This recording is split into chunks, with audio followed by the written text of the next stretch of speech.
Dispepsias. La dispepsia es un trastorno funcional del aparato digestivo, capaz de provocar una sintomatología, en ocasiones muy dolorosa. Normalmente se suele hablar más de mala digestión. La dispepsia se presenta en su forma aguda con vómitos, diarrea, fiebre, ardor, dolor, meteorismo, pérdida de peso, flatulencia, sensación de peso, que puede remitir con simplemente una buena alimentación. Si la dispepsia alcanza otras partes del tubo digestivo como el intestino delgado o el colon, se producirán fenómenos de fermentación en el caso de que la dieta haya sido rica en hidratos de carbono o de putrefacción, en el caso de una excesiva ingesta de proteínas. La causa de las dispepsias en los adultos hay que buscarlas generalmente en los desequilibrios alimenticios tanto de deglución como de digestión y en las alteraciones enzimáticas, que no permiten una buena digestión de los hidratos de carbono y las proteínas.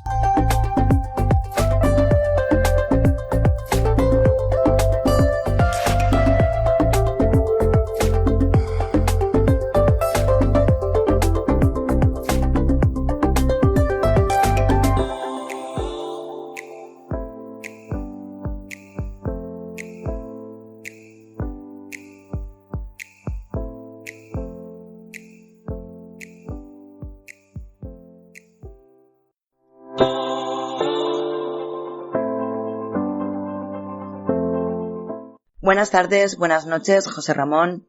Buenas tardes, buenas noches. Hoy vamos a hablar de la dispepsia y de la hiperclorhidria. Perfecto, muy bien. En principio, digamos que he pretendido de alguna manera hablar de problemas digestivos y dentro de ellos lo que son las dispepsias y la hiperclorhidria, puesto que se trata de uno de los trastornos principales que sería, digamos, la puerta de acceso a multitud de enfermedades. Es decir, todo ello es lo que de alguna manera va a generar en todas las personas, sumado a alteraciones emocionales y a circunstancias de otra etiología, como estrés, agotamiento, etcétera, pues las alteraciones de los procesos digestivos, que de ello depende la vida y la función y la reproducción y la reparación celular, en definitiva, nuestra vida, ¿no? Es decir, se puede decir que somos lo que comemos y que dependemos de esa bioquímica para que funcione todo en buenas condiciones, ¿no? Entonces, en un principio, hablar de trastornos digestivos sería lo correcto, porque en definitiva podríamos hablar de que una dispepsia, que viene del prefijo de origen latín dis, que significa oposición o dificultad o contrario a, es decir, por lo tanto, sería una alteración contraria a la función correcta, ¿no? Y la pepsia, que es un sufijo que procede del griego, del peso, de cocer o digerir. Luego estamos hablando siempre de una dispepsia, sería lo contrario de una eupepsia, es decir, una eupepsia sería lo óptimo, una función perfecta de un aparato digestivo, de una digestión, de un proceso de metabolismo digestivo, y una dispepsia sería una alteración. Evidentemente, las alteraciones pueden ser de etiologías muy diversas. Entonces, vamos a tratar de hacer un abanico de todas aquellas que son las más importantes y las más frecuentes a su vez, ¿no? Luego, como he dicho, una dispepsia se trata de una mala digestión y una hiperclorhidria, pues hiper es más y por lo tanto un exceso de jugo clorhídrico, ¿no? Entonces, consecuencia de todo ello, ¿por qué, no?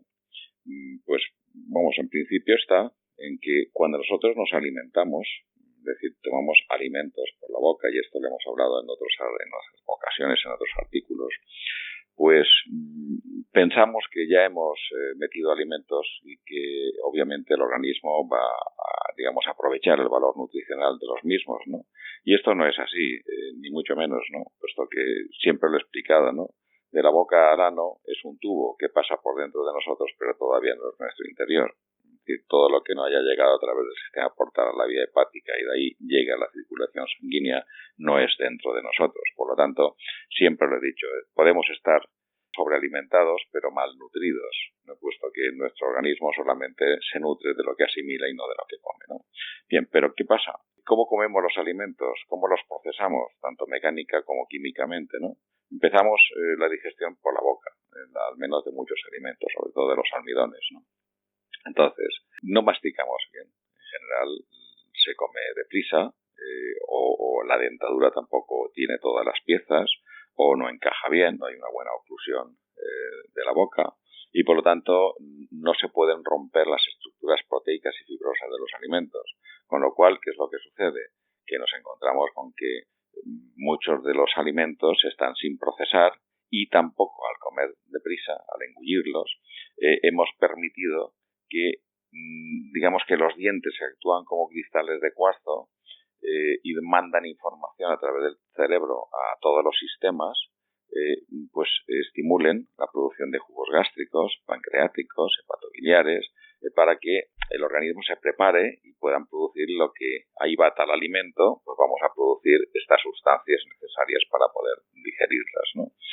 Ejemplos de algunos alimentos que también lo hemos comentado en algunas ocasiones, por ejemplo los carbohidratos. Nosotros no nos alimentamos de carbohidratos, sino de sus azúcares.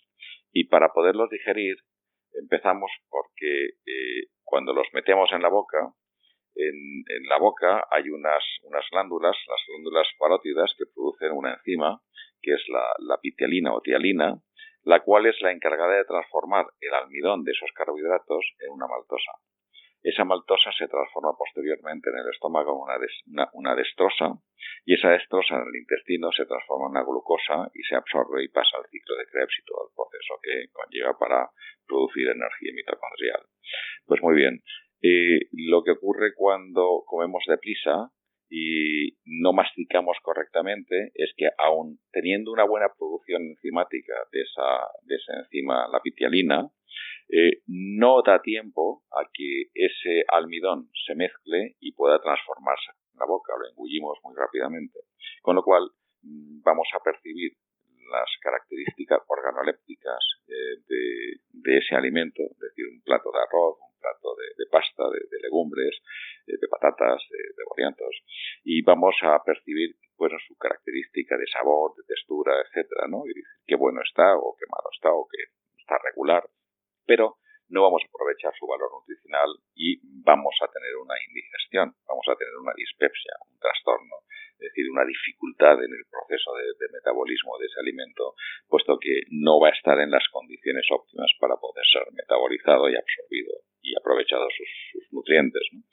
Entonces, también explicar que muchas veces no tomamos un carbohidrato aislado, solo, es decir, no tomamos un plato de legumbres o un plato de arroz o de pasta solo, siempre va acompañado de algo, a veces de una ensalada, o bien también le añadimos algún elemento, ¿no? Hay mucha gente pues que toma legumbres y les pone vinagre, ¿no? Y otra gente que toma pues ensaladas con tomate, con limón o con vinagre también, ¿no? O toma carbohidratos con otros alimentos ácidos o con carnes. Y esto lo que hace es, por un lado, hablando de estas sustancias ácidas en la boca, por ejemplo, el tomate tiene ácido oxálico, el limón es ácido cítrico, el vinagre ácido acético, y estos ácidos lo que hacen es bajar el pH de la boca. Si partimos en que desde que un metabolismo correcto de un almidón debe de tener una producción correcta de esa enzima de la pitialina, que se fabrica en un pH 7.2, entre 7.2 y 7.4, que es el principio de la alcalinidad, y resulta que metemos unas gotitas de zumo de limón o unas gotitas de vinagre o tomate con esa cantidad de ácido oxálico, nos va a bajar el pH, si quieres a 7, ¿no? Que sería neutro, ¿no? O menos, muy probablemente, ¿no? Con lo cual, vamos a comer ese tipo de carbohidratos, esos almidones, pero no los vamos a digerir correctamente. Esa sería es una de las causas más frecuentes por las que no se digiere correctamente un alimento y provoca trastornos o dificultad digestiva, ¿no? Luego también nos encontramos en el que pues estamos estresados, estamos agotados, llegamos cansados, y ese estrés, que no es ni más ni menos que una serie de hormonas que son mensajeros químicos que provocan estímulos en todo el organismo, neuromusculares, ¿no? Provocan a su vez, claro, un aporte sanguíneo mayor, Vale, y cuando nos vamos a poner a hacer una digestión, o nos vamos, mejor dicho, a comer, nos disponemos estando tensos, estando agotados, estando, digamos, utilizando una cantidad de sangre, pues, excesiva, ¿no? No olvidemos que cuando vamos a comer, una gran parte del caudal sanguíneo va a toda la vascularidad abdominal para poder aumentar la temperatura, para poder estimular todas las funciones productoras de esos jugos gástricos, pancreáticos, hepatobiliares y el peristaltismo intestinal, en fin, todo lo que se requiere, ¿no? ¿Qué pasa? Que cuando nos disponemos a comer en ese estado de tensión, de estrés, de agotamiento, pues la hipófisis, que es la glándula madre que regula todo ese sistema endocrino, esos mensajeros químicos, dice: a mí no me vais a quitar sangre de estos sistemas, porque entonces me voy para abajo. Y entonces, digamos que la distribución de sangre o la derivación de sangre hacia el área digestiva es inferior de lo que se requiere. Con lo cual, tampoco vamos a hacer una buena digestión. Tampoco vamos a producir una cantidad de enzimas, es decir, de jugos gástricos, de papaína, bromelaína, tripsina, quimotripsina, que son enzimas importantes dentro del proceso digestivo, junto con el jugo clorhídrico. Y luego, a nivel pancreático, pues están las lipasas, las amilasas, las proteasas, las celulasas. Cada una de ellas pues interviene. Las proteasas actúan sobre las proteínas, son grandes enzimas rompedoras, ¿no?, que van a intentar desmontar todavía más, ¿no?, de una manera minuciosa el alimento para aprovechar su valor y para poder digerirlo, ¿no?, correctamente, ¿no?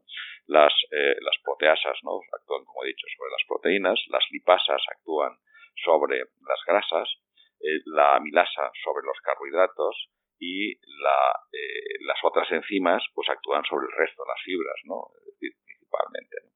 ¿Qué ocurre? Que la producción también en esas condiciones es baja. Es decir, no producimos suficiente cantidad para poder digerir los alimentos, y entonces, claro, si se trata de que hemos comido carbohidratos, pues se producirá una fermentación, digamos, de tipo, podríamos decir, de fermentación, por lo tanto, gaseosa, ¿no? Y si hemos comido pues un exceso de proteínas, pues se va a producir, sobre todo en la parte intestinal, pues putrefacciones, ¿no? Es decir, que van a aumentar las bacterias putrefactas y que van a generar también gases y van a generar pues una perturbación del orden funcional digestivo, ¿no? En definitiva, esto es lo que con mayor frecuencia sucede, ¿no? A partir de ahí viene pues un cuadro de síntomas que es meteorismo, distensión abdominal, dolor, náuseas, dolor en definitiva por presión de gases de diferentes tejidos y diferentes órganos y vísceras que están presionando en todo el abdomen.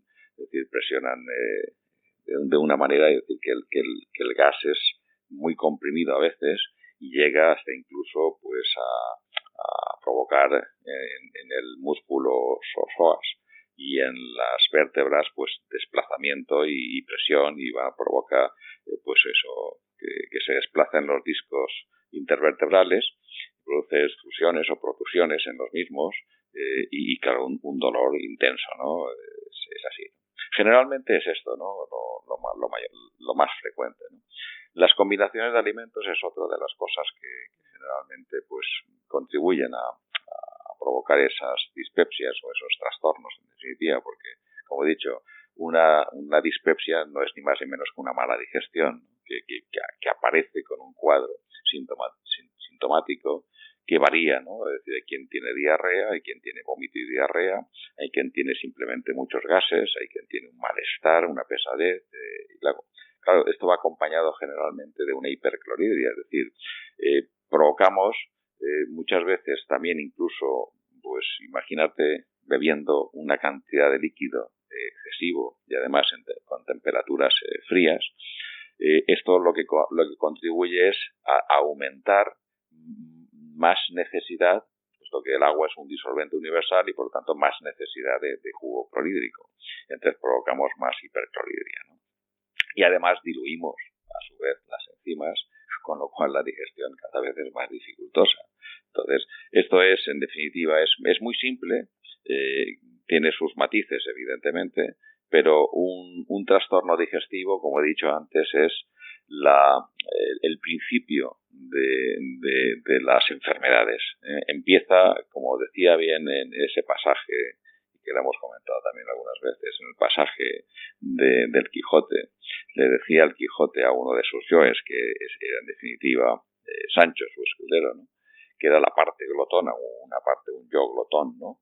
Le decía, amigo Sancho, cuídate mucho comiendo poco y cenando menos, porque el estómago es la oficina donde se fragua la salud y la vida.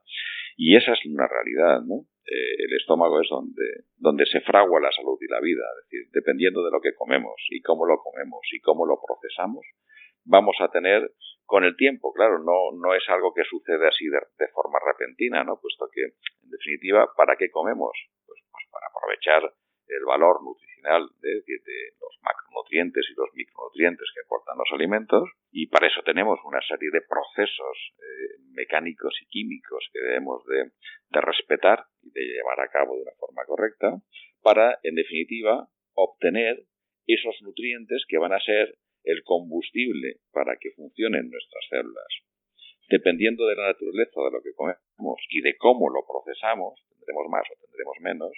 Y una de las principales carencias que suele haber muchas veces de alimentos, la vitamina A, que es indispensable para mantener en buenas condiciones la mucosa, pues a veces hay deficiencias de la misma.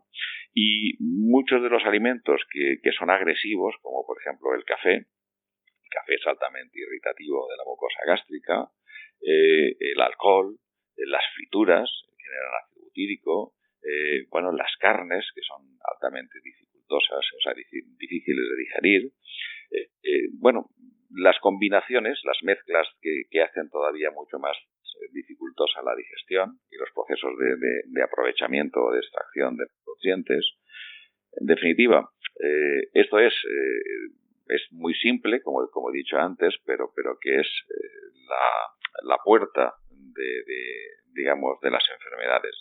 A partir de aquí, con el tiempo, se va a originar erosiones en la mucosa, se van a originar trastornos en el intestino, es decir, disbacteriosis o disbiosis, es decir, alteraciones del equilibrio entre las bifidobacterias y los bacteroides, se van a provocar a su vez deficiencias en la producción enzimática, los jugos clorhídricos en exceso y las regurgitaciones o lo que sería el reflujo gastroesofágico pues van a provocar lesiones en el tejido que no está protegido, como es el estómago. Cuando sale del estómago y pasa por el esófago, pues se van produciendo daños en esos tejidos que al final pues pueden terminar con un cáncer de esófago, con unas úlceras de estómago. Es muy importante lo que estás comentando para tomar la medida de la conciencia, porque realmente no es en sí la etiqueta de la patología, sino lo importantísimo que sí que somos responsables de todo lo que nos sucede. Porque es verdad, lo estamos diciendo siempre, que la digestión empieza por la boca. Ocurren una serie de circunstancias orgánico-eléctricas y de mensajeros químicos en nuestro cuerpo, circunstancias de las cuales muchas veces somos responsables. No es que sea categórico, porque la genética también influye en la atmósfera, pero lo que está claro es muy importante la conciencia de que comemos ¿para qué? No tiene que ser por adicción o por darle gusto al cuerpo, vamos a decirlo así. Sí.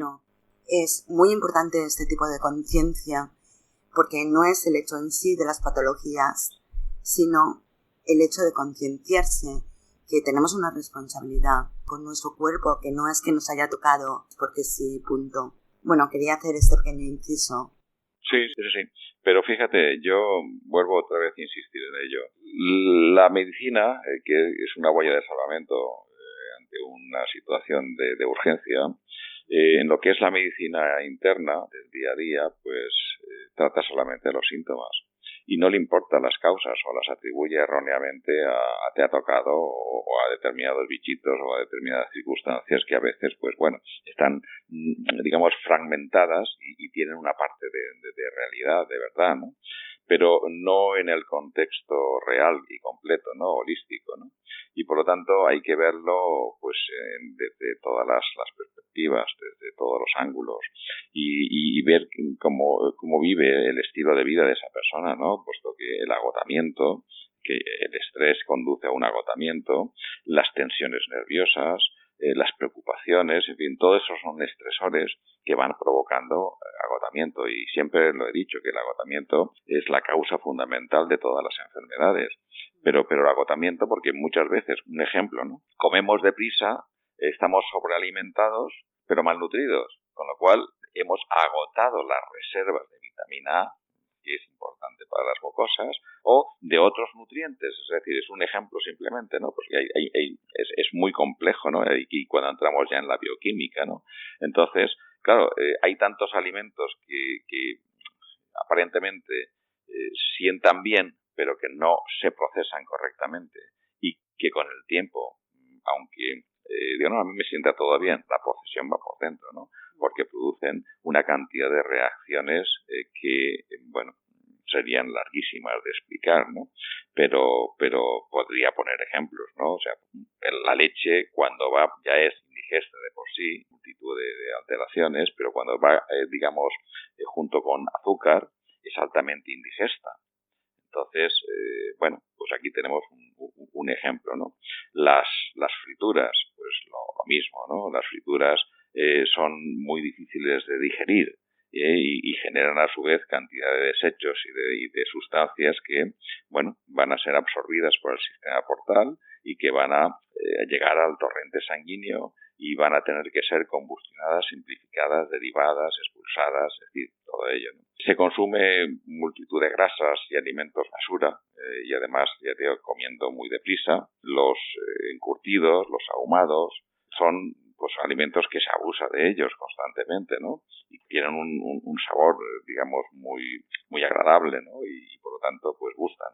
Y a su vez, pues bueno, el hecho de beber líquidos, principalmente agua o cerveza o vino, pues actúan como pues sustancias que diluyen los jugos gástricos, pancreáticos y hepatobiliares y aumentan el exceso de jugo clorhídrico para compensar y, bueno, pierden eficacia. Están digamos, disminuidos en su potencial y claro, pues no van a hacer la misma extracción, no van a actuar de la misma forma que un alimento sin un contenido diluyente, ¿no? Como por ejemplo el agua, ¿no? Entonces, en el caso de que, bueno, yo siempre lo he dicho, ¿no? Hay que beber mucha agua en el día, pero fuera de las comidas. Si tenemos sed o hemos tomado una alimentación algo seca, pues bueno, pues bebamos agua a temperatura natural y a pequeños sorbos, pequeñas cantidades, ¿no? Simplemente unas gotitas de limón, aunque los alimentos sean buenos, te cambia totalmente la hipótesis de lo que estás ingiriendo. Claro, altera, pero fíjate, es decir, esto, vamos, la gente no tiene ni idea de todo ello, ¿no? Es decir, bueno, está mejor con una gotita de limón o de vinagre, o, digamos, acompañado del tomate ese verde que tiene un nivel de solanina y de ácido oxálico elevado, ¿no? Desconocen por completo que esto puede alterar la digestión que se realiza en la boca, ¿no? Porque hay alimentos que se predigieren en la boca y otros que se digieren en la boca, ¿no? Y en este caso, pues los almidones tienen esa curiosidad, ¿no? Tienen digamos, proceso, ¿no? Sí, ese proceso, sí. Luego, ¿qué pasa? Que la gente también suele comer y beber alcohol, bebidas alcohólicas, y estas producen ya también una irritación, una inflamación, y alteran a su vez los jugos gástricos, ¿no? Independientemente de que por sí mismas tengan ya unas consecuencias, ¿no? Es decir, pero como estamos hablando, ¿no? Digamos, estamos hablando ahora con, digamos, el proceso, ¿no? Inicial, ¿no? Antes de que esto pase al interior, ¿no? De si se metaboliza bien o si se metaboliza mal, las dispepsias y la hiperclorhidria, ¿no? Esto es lo más frecuente, que es el preámbulo, como te he dicho, para que con el tiempo, que variará obviamente entre unas personas y otras, y que también es cierto que hay personas que, bueno, que tienen una calidad funcional tremenda y que, bueno, les da igual comerse piedras, ¿no? Que las van a metabolizar, ¿no? Pero lo cierto es que hay sustancias, incluso pues especias, ¿no? que una pequeña cantidad pueden también provocar pues una alteración de ese proceso químico, ¿no? Y el vinagre, por ejemplo, que también es otra de las sustancias, es pues uno de los principales productores de dispepsia, de alteraciones, ¿no? Alcohol, fritos, vinagre, el café, la leche, sobre todo cuando va acompañada de azúcar, otros alimentos, ¿no? Que muchas veces pues metemos, a veces pues terminamos la comida con dulces, con chocolates que tienen azúcares y grasas, y esas mezclas son también pues muy dificultosas, ¿no? para digamos el proceso digestivo, ¿no? Las carnes, que también pues contienen purinas, estas incrementan, por supuesto, los jugos gástricos. Son ya de por sí productoras de más ácido gástrico, ¿no? Y agravan por supuesto, el proceso digestivo y provocan, por lo tanto, dispepsias e hipercloridia. Aunque aparentemente le siente bien, ¿no? Entonces, podríamos, se me ocurre, pues bueno, que ya que estamos haciendo pues es una exposición de causas que pueden originar trastornos de la función digestiva, ¿qué recomendaciones podríamos hacer a la gente para que se evitase todo ello, ¿no? La dietética es fundamental, pero sí, es muy importante que, bueno, comamos varias veces al día y pequeñas cantidades, bien masticadas. Eso es lo primero, es comprobar si tenemos alguna intolerancia, porque a veces también, pues, hay alimentos que no los toleramos bien, ¿no? Que nos provocan ya de por sí, ¿no? O por ejemplo, el ajo, la cebolla, todo lo que son la familia de las liliáceas, pues producen, son, digamos, contenedoras de disulfurodalilo, de ácido dalilpropilo, de alina, que se transforma en alinasa. Bueno, son sustancias azufradas, ¿no? Que producen realmente gases, ¿no? También la familia de las fructíferas, la col, la coliflor, la berza, etcétera, ¿no? Pues estas también producen gases. Las legumbres, que son bastante flatulentas y que se requieren ir acompañadas bien, además de bien masticadas, que es fundamental romper una cutícula que tienen como envoltura, que es muy difícil de digerir. Por eso yo siempre les digo, tienen una cutícula, es decir, una envoltura que es muy difícil de digerir para nuestros jugos gástricos, es decir, que no es el alimento, digamos, más óptimo, ¿no? Es un alimento de término medio, ¿no? Las legumbres. Por eso siempre yo aconsejo que se tomen en forma de puré, es decir, rota esa cutícula para no tener que, bueno, procesarla mecánica y químicamente demasiado, ¿no? Y acompañarla de alimentos que tengan, o sea, por ejemplo, de acelgas, de espinacas, de alimentos de hoja ancha, que tengan enzimas que ayuden a poder digerir esa legumbre, ¿no? Por tanto, las legumbres son productoras de gas, no aportan gas, sino que son productoras de gas por la dificultad, es decir, por la fermentación que producen. Y esa fermentación produce gases, ¿no? Entonces, pero no es eso no es en sí el alimento, sino la forma de procesarla. Cuando una persona come un puré de garbanzos, de lentejas, de guisantes, de judías, de habas, de soja, acompañado de verduras de hoja ancha principalmente, y lo come, como bien dice el refrán, la bebida masticada y la comida triturada, es decir, lo come y con tranquilidad, lo mastica a pesar de que sea puré, lo insaliva, lo quimifica, lo hidroliza con las diastasas salivares y con esa pitialina, con esas enzimas, bueno, la digestión va a ser muy diferente. No va a producir, aunque hay personas que tendrán más sensibilidad o menos tolerancia a ese alimento, no va a provocar la misma cantidad de gases o la misma distensión abdominal, por lo tanto, sintomatología propiamente de gases, que si lo toma de otra manera. Por tanto, es importante, ¿no? Pero ya de por sí hay alimentos que son, digamos, que tienen, no gas, sino sustancias azufradas que en definitiva son muy volátiles y que tienen que ser, digamos, combustionadas, simplificadas y procesadas, y claro, van a provocar ya gases que se expulsan, ¿no? De una manera bien como eructo o bien como pedos, ¿no? Que se pueden, eliminar, ¿no? Pero vuelvo a insistir, una correcta digestión empieza por disponerse en un estado de tranquilidad, en un estado de relajación, sin preocupaciones, o al menos, pues, es decir, como colgarlo en un perchero imaginario, ¿no? Cuando nos vamos a sentar a la mesa, ¿no? Es decir, vamos a comer tranquilos, relajados y vamos a masticar correcto. Para comer se requiere tiempo, que es el que le vamos a dedicar a la masticación. Es decir, que yo observo muchísima gente, ¿no? Que engulle los alimentos y entonces, claro, siempre tiene hambre. Siempre tiene hambre porque no aprovecha el valor nutricional, come mucho, como yo decía antes, se puede estar sobrealimentado pero malnutrido. Entonces piensan que, bueno, tienen un vacío, tienen una sensación de vacío, porque en definitiva no es ni más ni menos que una enzima que estimula la producción de nuestro cerebro, que es la grelina. Y la grelina pues estimula los jugos gástricos y provoca una sensación de deseo de comer, de necesidad de comer, ¿no? El cerebro está mandando a través de todo el sistema endocrino pues esas enzimas esas hormonas, esos mensajeros químicos para que, bueno, estimulen la necesidad de comer, ¿no?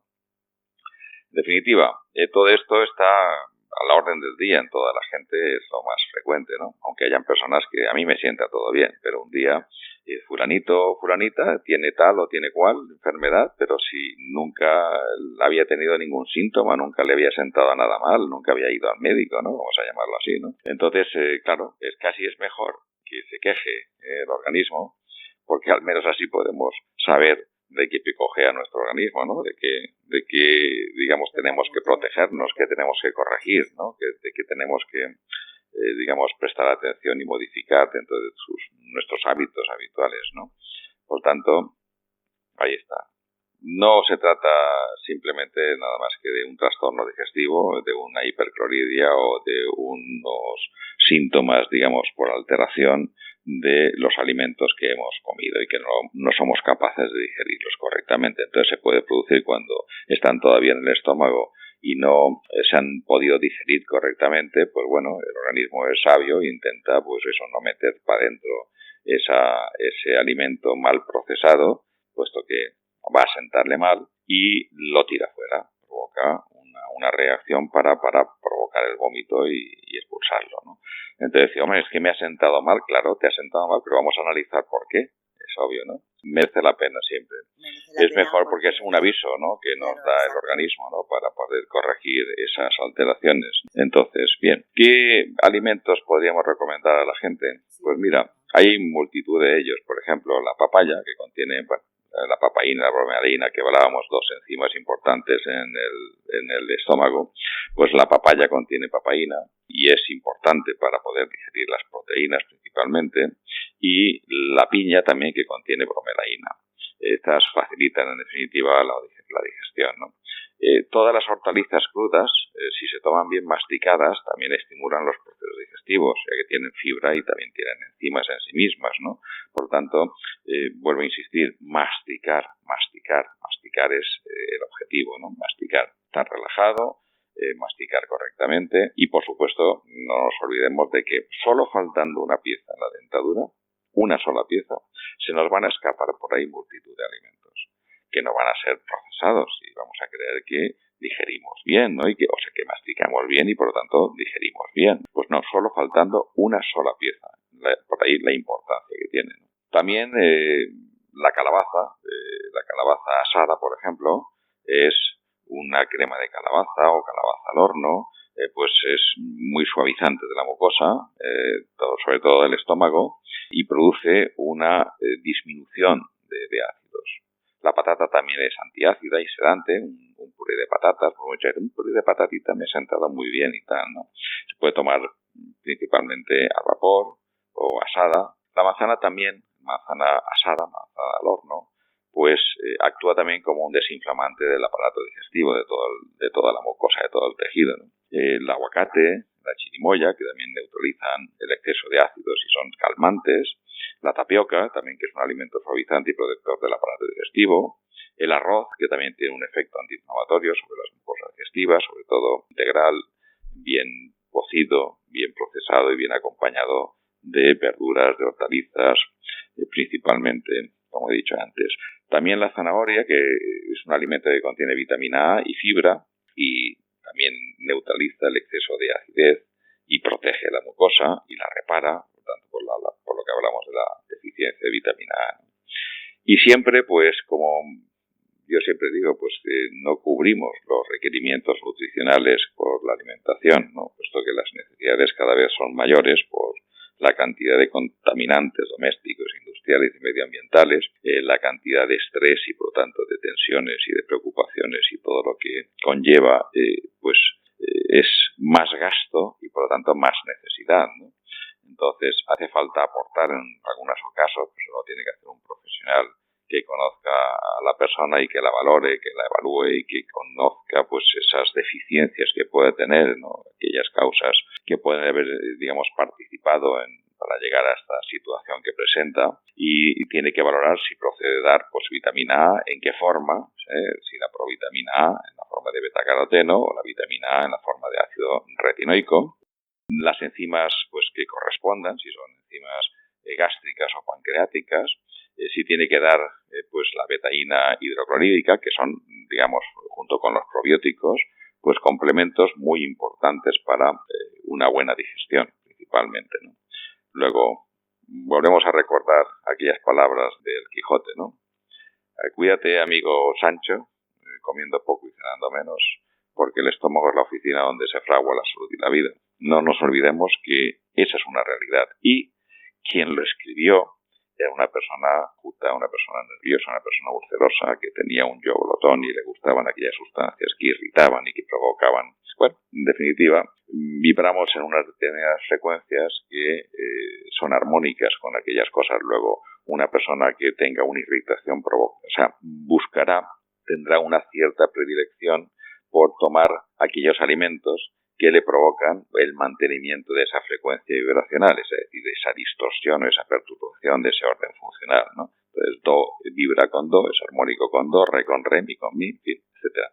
Y por eso mucha gente, pues el cigarrito, pues la copa de tal, el café, son sustancias que realmente ya han acostumbrado al organismo a mantener esa frecuencia, ¿no? Esa alteración, ¿no? Y con el tiempo, pues aparecerán las enfermedades serias. Y eso es lo que la gente no es consciente, ni tampoco los médicos de medicina alopática pues son conscientes. Es decir, posiblemente algo te ha sentado mal, ¿no? Pero no es consciente con la minuciosidad de detalles, ni tampoco, la verdad es que tampoco tienen el tiempo ni la formación para poder explicar con detalle todo esto. Quizá algunos especialistas en algunos fragmentos pues sí puedan ayudar a muchas personas, ¿no? Pero es importante conocerlo desde una perspectiva holística, ¿no? Es decir, vamos a ver tu predisposición, vamos a ver tus hábitos dietéticos, vamos a ver cómo vives y cómo, llevas tu vida y cómo te alimentas y cómo duermes y si evacúas el intestino todos los días, si haces ejercicio, en fin, porque es que son tantas las cosas, ¿no? Que pueden contribuir evidentemente a una enfermedad, ¿no? Pero la principal, ya he dicho, lo que comes y cómo lo comes y en qué condiciones lo comes. Eso es, en definitiva, lo que hoy hemos intentado pues explicar, que son los trastornos digestivos, que se denominan dispepsias y son, suceden fuera de lo que es la parte del intestino, es decir, lo que es en el estómago, y serían, trastornos digestivos en su conjunto, una hipercloridia en el estómago y un trastorno en las primeras, fracciones del intestino, y se pasa al intestino grueso, pues evidentemente ya serían fermentaciones de otra etiología, de otro orden, por todo ello, junto con lo que hemos hablado de las deficiencias enzimáticas, principalmente en la boca, por la, metabolización correcta de los carbohidratos y también, por supuesto, de las proteínas, tanto en exceso como por deficiencia, ¿no? No sé, ¿hay alguna pregunta que quieres hacer? ¿Algo que... Bueno, quería contarte una anécdota de un amigo que tengo, un muy buen amigo. Básicamente no se alimenta bien porque prefiere comer proteínas animales.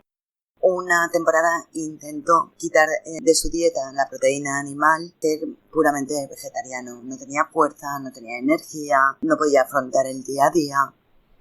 Yo le comenté, es que realmente lo que estás pasando es el duelo de la adicción. Durante los primeros días normal que tenga mareos, falta de energía, porque está en ese proceso de cambio y porque se está desintoxicando. No sé qué te parece. Es obvio que como cuando sometemos, esto es la ley de Ehring, y es también la reacción de Hersheimer, ¿no? Cuando sometemos organismos, es decir, le damos la oportunidad que pueda pues desembarazarse de toda la sobrecarga de toxinas, de cristales, de engrudos, de desechos procedentes del metabolismo celular, pues claro, allí dice, como dice, tenemos una homeostasis, ¿no? Como se enseña en medicina, que el organismo a través de la homeostasis pues es capaz de autodesintoxicarse. Sí, es cierto, pero vamos a hablar claramente, es decir, una ciudad tiene también una serie de calles por las que circulan vehículos, pero cuando se satura esa calle, cuando está congestionada, evidentemente ahí no hablamos de lo mismo. Es decir, las funciones son ralentizadas y por lo tanto no se llevan a cabo de una forma correcta. Por tanto, es evidente que aunque tengamos esos mecanismos, esos sistemas que nos, digamos, detoxifican, el problema es que metemos más y producimos más toxinas, más materias morbosas que el cuerpo no puede combustionar ni eliminar, y lo que hace es derivarlo hacia zonas distales, principalmente hacia las piernas, hacia los pies, hacia los brazos, las manos, y entonces van digamos, acumulándose, ¿no? Esas basuras en el organismo, ¿no? Y claro, cuando iniciamos un proceso es decir, cortamos la aportación de esa masiva cantidad de toxinas o de alimentos hipertóxicos o generadores, ¿no? Y reducimos la producción a nivel intestinal, ¿no? Y también el metabolismo de las células, evidentemente van a tener la capacidad, la oportunidad de poder detoxificar el organismo. Y entonces empieza un zafarrancho de limpieza, empieza dolor de cabeza, empiezan sarpullidos, empiezan, no sé, granos, abscesos, forúnculos. Todo desesperado porque perdió la energía, las ganas de vivir. No, la energía, el problema, claro, sí es cierto, que a un caballo que está corriendo, como ejemplo ilustrativo, un caballo que está corriendo se le estimula, se le fustiga y evidentemente corre más, ¿no? Si se le deja de fustigar está hecho polvo hasta que se recupere, porque ha estado con el café, con el alcohol, con el cigarrito, con las carnes, porque las carnes contienen hiposantinas, que son sustancias que estimulan y provocan ese tipo de reacción neuromuscular, ¿no? Bien, pero fíjate, si volvemos al tema de la leche, pues bueno, pues eso provoca mayor speed, mayor tensión neuromuscular, mayor excitación, pero mayor carga toxémica, porque la carne tiene, muchas toxinas. Dice, yo antes estaba vital, ahora me encuentro sin energía. El problema es que la energía tiene incluso más. Lo que ocurre es que la tiene interiorizada, no la tienen los músculos. Entonces, claro, ¿qué pasa? Está dentro para combustionar, simplificar, derivar y expulsar esas materias, ¿no? Entonces, claro, la retira de los músculos porque es más importante tener en el interior en esas funciones que en los músculos. Luego invita al reposo cuando se hace un ayuno. Volviendo al tema de la leche, hay unos trabajos que han hecho de investigación, de análisis, gracias a la tecnología actual, ¿no? En el que han encontrado en un vaso de leche de 200 centímetros cúbicos 135 millones de células de pus. Para que después diga que ¿por qué enfermamos, no? O sea, 135 millones de células de pus en un vaso de leche de 200 unidades de producción lechera, sí. Son súper explotados y se vuelven tísicas, y la cantidad de pus que generan en las ubres están continuamente con antibioterapia continua para que no se produzcan las mastitis, es decir, pero aún así la cantidad de pus que genera y la cantidad de pus que lleva es así, ¿no? Se han encontrado 135 millones de células de pus en un vaso de leche, ¿no? Además de que para ello la cantidad de hormonas que tienen que meterle, que van a pasar después a la bioquímica humana. Independientemente, Mila, de que la leche lleva caseína, que es la proteína, ¿no? Y esta está demostradísima que es altamente tóxica para los humanos y que produce tal cantidad de enfermedades, o sea, artritis, asma, irritación de intestino, colon irritable. No tenemos la enzima adecuada, pero eso... La lactasa. Llega un momento en que nosotros dejamos de producirla, evidentemente, sí. Hay otras enzimas, evidentemente, que se requieren y que, por supuesto, cáncer de mama y de próstata por un tubo como consecuencia de la cantidad de hormonas que lleva, ¿no? El negocio es el negocio y a ver quién se carga el mundo de la producción lechera. Se trata de que seamos conscientes, nosotros tenemos ese poder de decisión. Ya, pero si Mila, los productores de leche, cuando bajan sus ventas, recurren al Ministerio de Agricultura, de Alimentación y Pesca y les piden ayudas. Y entonces aparecen los anuncios de consuma leche, que es muy saludable, y entonces vienen los anuncios también en el que los digestólogos o los endocrinos, ¿no?, recomiendan beber 3 vasos de leche al día y tomar tantas piezas de lácteos y tal, ¿no? Prevalece la economía por encima de todo lo demás, ¿no? Entonces, como no te mata así de golpe, sino que te va provocando enfermedades, ¿no?, con el tiempo, de la sensibilidad que tienes, pues anchas Castilla y tira para adelante. Pero a la gente le gusta. Claro, le gusta porque hay muchísima adicción, porque si supiésemos realmente que para comer bien, para comer tanto, puedes tener un tipo de vida muy económica, que el cuerpo no pide tanta comida. Con lo que cabe en la palma de la mano podríamos pasar todo el día, Mila, si lo masticamos y lo procesamos correctamente.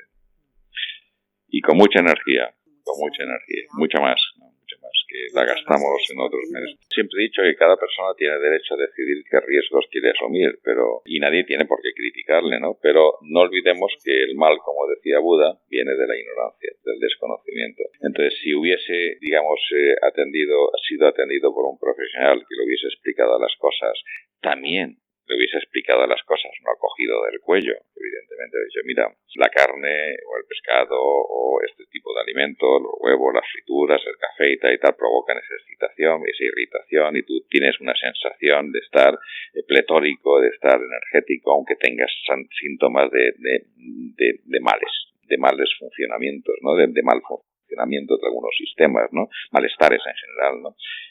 Pues algunas pequeñas teclas, ¿no? Y síntomas de disfunciones, ¿no? Pero claro, cuando se inicia, como decía, un ayuno, se provocan una serie de... Es como cuando una casa está funcionando correctamente, todo está en orden, todos los muebles y todo está en su posición correcta, y vamos a hacer un zafarrancho de limpieza.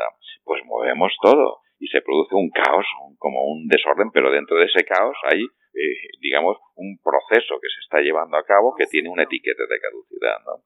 Entonces eso cursa con una serie de síntomas, como yo siempre les decía a mis pacientes, ¿no? Decía, oiga, es que tengo diarrea, es que tengo náuseas y llego al vómito, es que me duele la cabeza, es que me está saliendo granos con una serie de sustancias ahí materiales. Eso es lo que tiene mi amigo, que tiene dolor de cabeza habitualmente. Me refiero sin desintoxicarse de la mala dieta de alimentación, que se echó enseguida para atrás como diciendo no, este no es el camino, porque yo me mareo, no tengo felicidad. Yo digo, ¿qué les pasa a las personas que están adictas? Pues les pasa eso, que tienen más felicidad con droga. Claro, por eso decía que es la frecuencia vibracional, do es armónico con do, lo que atraen, lo que necesitan de la carne, necesitan del café, necesitan del cigarro, es evidente, necesitan mantener esa irritación, esa frecuencia, y cuando cambias y empieza el dolor, fíjate, el dolor en definitiva no es ni más ni menos que el lenguaje que utiliza el cuerpo para manifestar una alteración. Si no le hacemos caso, pues con el tiempo, pues aparecerán otras cosas más graves, ¿no? El dolor simplemente es un aviso, una alarma. Bueno, esa es más o menos la mentalidad que se respira. Ya. Fuera de eso, fuera de las felicitaciones del programa de la leche, pues esperemos que cuanto menos también sea muy interesante para los oyentes, y pues hasta el mes que viene. Perfecto, pues mira, así quedamos, hasta el mes que viene. Pondremos el teléfono y el correo electrónico por si alguien se quiere poner en contacto con el doctor José Ramón Llorente. Y hasta la próxima. Muchas gracias, Mila. Buenas noches. Es muy importante saber que en algunas ocasiones las dispepsias pueden ser el preámbulo de una patología seria. Recomendaciones dietéticas. Llevar una alimentación y un tipo de vida lo más sano posible. Estos son algunos de los consejos. Una de las primeras tareas a realizar es comprobar la posibilidad de que exista una intolerancia hacia algún alimento. Procurar realizar de 3 a 4 comidas al día sin que sean muy copiosas. Incorporar de forma paulatina las frutas y verduras, cuando no es habitual su consumo, estas pueden provocar flatulencias. Tratar de masticar y ensalivar los alimentos suficientemente. Comer en situación relajada y sin estrés. Eliminar los alimentos fritos, las conservas, los ahumados y encurtidos, la comida basura, etc. Procurar no tomar agua desde 1 hora antes hasta 2 horas después de las comidas. En caso de tener mucha sed se puede tomar agua a temperatura natural y a sorbos pequeños. Eliminar el tabaco y el café. Eliminar el consumo de bebidas alcohólicas, gasificadas, estimulantes, etc. Reducir la cantidad de grasa presente en la dieta. Eliminar las carnes rojas. Alimentos perjudiciales. Alimentos fritos. Bebidas alcohólicas. Especias. Vinagre. Café. Leche. Mariscos. Chocolate. Carnes. Alimentos adecuados. Bulbo de hinojo. Papaya. Piña. Calabaza. Patata. Manzana.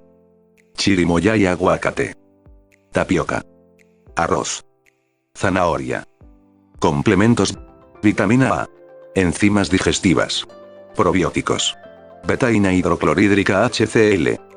Les recordamos que este programa tiene un carácter puramente orientativo e ilustrativo, pero nunca puede considerarse ni utilizarse como tratamiento frente a las alteraciones que aquí se describen. Corresponde al especialista de la salud hacer el diagnóstico y emplear las herramientas que considere adecuadas para cada individuo. Cualquier sugerencia, duda o aclaración pueden dirigirse por email, consulta@joseramonllorente.es o también a info@radiosapiens.es. Les atenderemos muy gustosamente.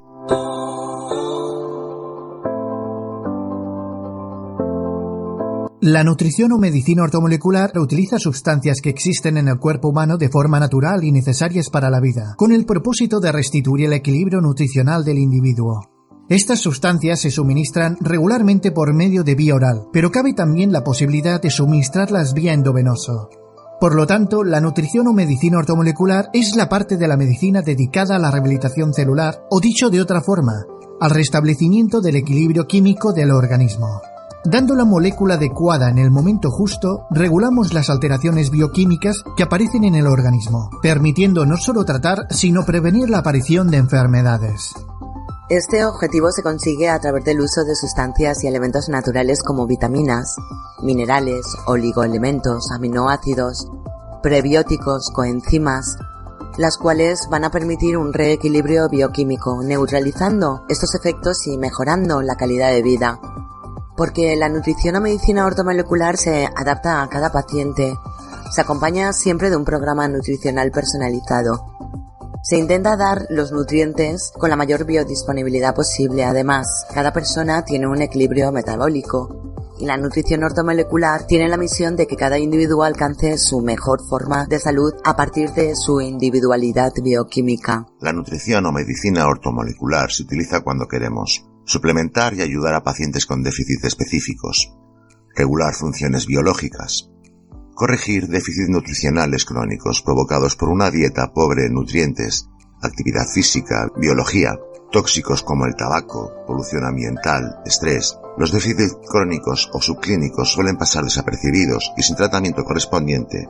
Sin embargo, están relacionados con la aparición y la gravedad de ciertos síntomas triviales como cansancio, dolores, infecciones crónicas, dermatitis, hasta enfermedades más severas como el cáncer, el envejecimiento o enfermedades degenerativas. Mantener una nutrición óptima, previniendo enfermedades, desintoxicación y drenaje, la aplicación de tratamiento ortomolecular cuando la enfermedad se encuentra todavía en la fase celular o antes, es decir, cuando todavía es funcional, es una forma de aplicar preventivamente la nutrición ortomolecular. El doctor en naturopatía, José Ramón Llorente, nos ofrece un largo ciclo de programas de radio mensuales de nutrición ortomolecular, medicina ortomolecular, por supuesto desde radiosapiens.es.